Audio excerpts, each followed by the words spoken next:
here, going to break down some of the first-round running backs, the first impressions what we got from them in week 1 of the preseason. And the guy I wanted to watch who did not disappoint, Saquan Barkley, #2 overall pick for the Giants. The thing I wanted to see from him is how he ran in more pro-style concepts with heavier formations. 2 tight ends here, formation he didn't really see a lot of with him at Penn State, but he's going to have to run with that behind this Giants offensive line. And if you'll run it here, you'll see inside zone, the most used concept in the NFL today. You love the vision there, and you love the fact that he cuts upfield. He doesn't want to bounce that one out. He cuts it straight upfield at the end there.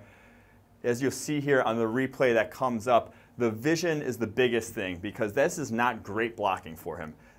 A lot of running backs are not going to be able to do what he does right here. You see the leverage of his offensive lineman. That's inside leverage, meaning you want to bounce outside of these guys there.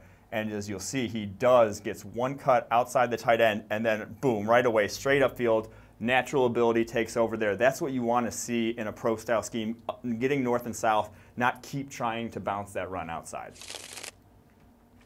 It wasn't all great, though, for Saquon Barkley, as you'll see here on an outside zone run with a fullback, which, again, he wasn't running behind a fullback there at Penn State, so you'll like to see what his reads look like here on these zone running plays because they're so key to the success of the play. And as we'll run it here on the wide track, running behind the fullback at the handoff point, he either has to make a decision here. He has to go hard behind the fullback or he has to cut it back upfield.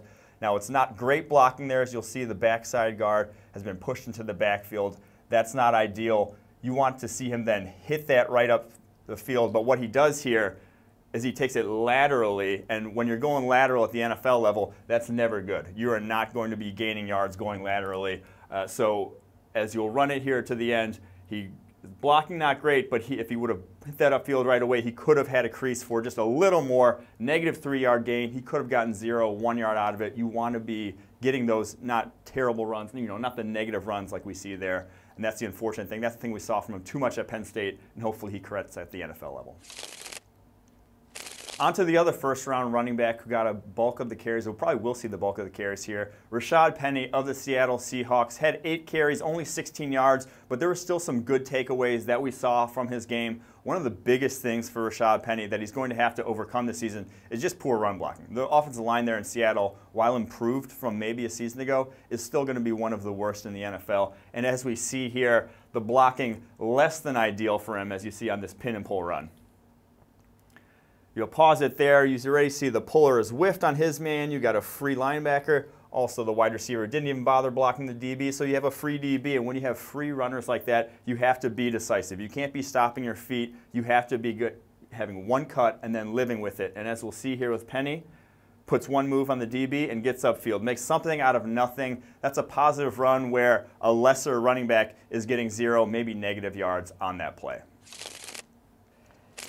Just like Barkley, though, while there was some good with Rashaad Penny, there was also some bad. Here's a power run play, a concept he did not run a lot of at San Diego State. The backside guard is going to pull to the front side, and 99% of the time in the NFL, this play is going to hit off on the handoff side. And so as we'll see here, if you run it a little bit, guard pulls, handoff to Penny there, and right at the handoff point, you see you have a good double team at the point of attack. You have the guy climbing to the second level. He should be busting that up there, hitting it right away because that's where the gap is. That's where the crease is.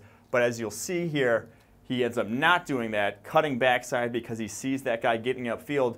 But the leverage of that defender is such that that ball never hits off backside. It's not a good idea as a running back. It looks like a big hole. It is not a big hole because the defensive linemen, they're too athletic in the NFL. They can separate too quickly. And he had a possible big gain off the front side, which turns into a short gain off the backside.